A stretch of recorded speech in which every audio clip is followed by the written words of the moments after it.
Hey guys, this is Callum from EnglishShooting and welcome back to the channel. A gun that you should all be very familiar with now, the Magloaded Battle Arms Lightweight built by Cotswold Classic Arms.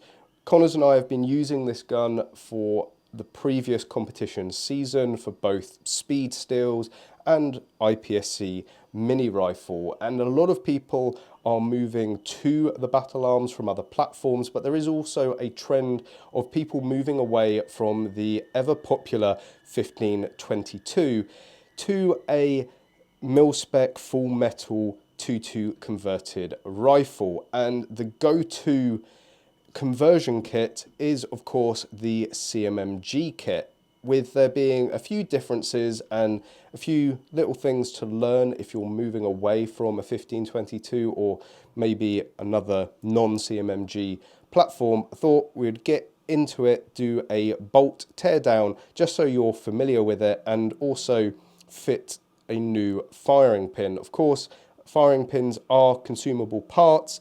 You are going to want to know how to change them because mid-match, if you have a breakage, you want to be able to get the gun back up and running and not completely bin the competition.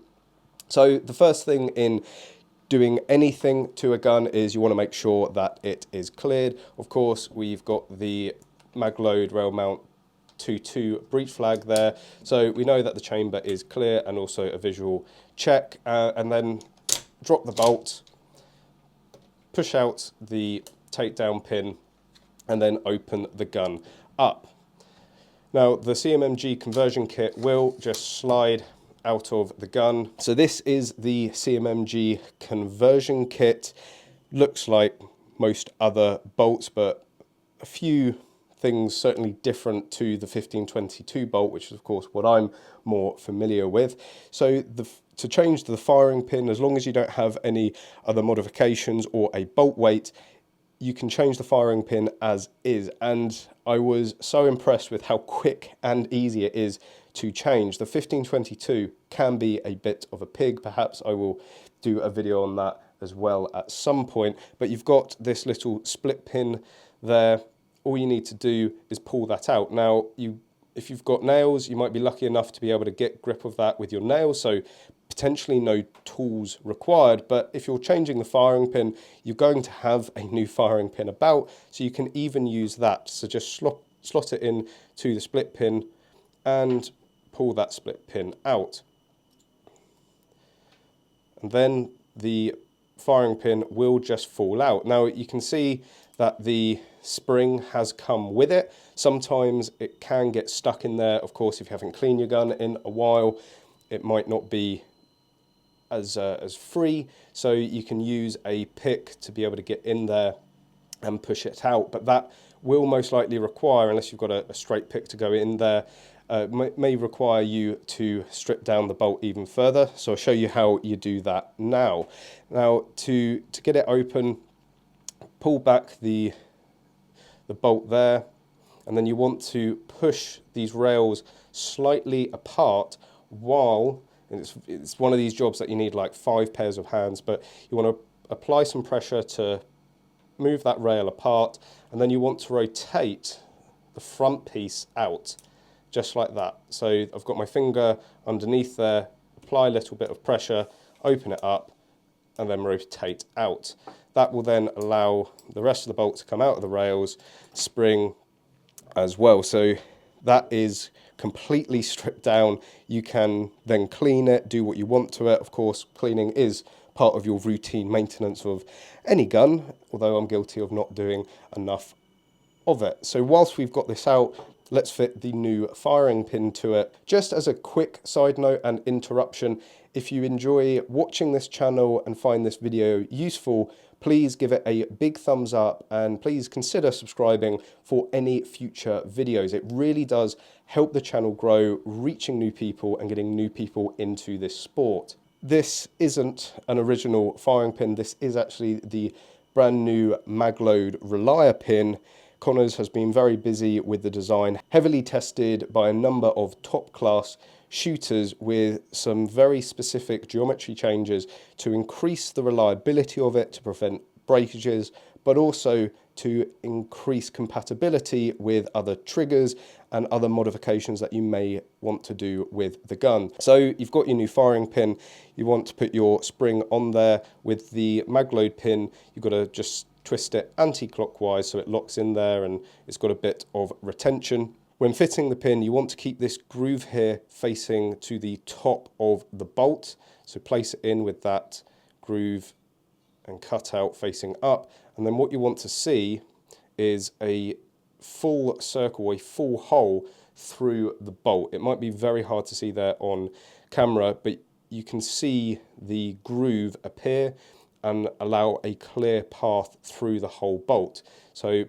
make sure that it's all aligned, that groove's facing up, and that you can see that hole. Get your pin and then place it back in. And just push it in with your fingers, and that is the firing pin changed. Whilst you don't need to strip down the entirety of the bolt to change the firing pin, as we've disassembled it completely, and I'll show you how to put it back together. This, again, another job that you want like 5 pairs of hands, but what I found the best way is to get your spring into the back of the bolt there. You've got a little hole there, which you want to get that pin into and get it loosely assembled like that first.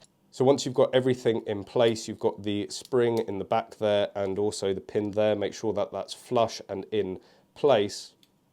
You then just need to line the bolt onto the rails, shouldn't need to apply any force and it will just slide on. You then want to hold this back, get the front piece, and you want that little knob there to be facing downwards, and of course you've got your feed ramp there, and of course you want that on the bottom of it because you don't want your rounds feeding from the top.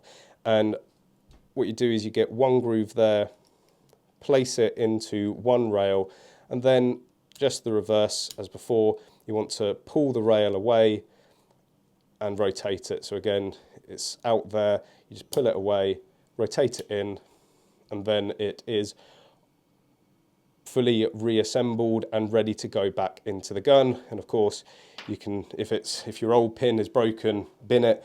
If it's good and you just upgrade it, always good to keep as a spare. Now you want to reintroduce the bolt into the gun because your gun's not going to do much without its bolt. Now the charging handle is already in place, which will allow us to just drop the bolt back in, push it forward so that it's again completely flush and is going to allow the gun to close. And you heard it click there. Close the action, put the takedown pin back in, and then your gun is ready to go once again.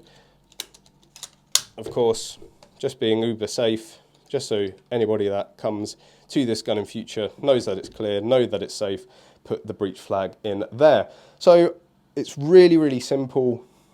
Takes a bit of time and maybe a bit of fiddling on your first go to get the knack for it, but anybody out there should be able to change a firing pin. Anybody out there should be able to strip down a CMMG conversion kit, give it a clean and do whatever you need to it and get it back in the gun. Not something that you should be scared of and should be part of your regular maintenance for the gun. So there we go, guys. Thank you very much for watching this video. I really hope you found it useful. If you have, please give it a big thumbs up, and of course, please consider subscribing for any future videos. And as always, I hope to see you soon.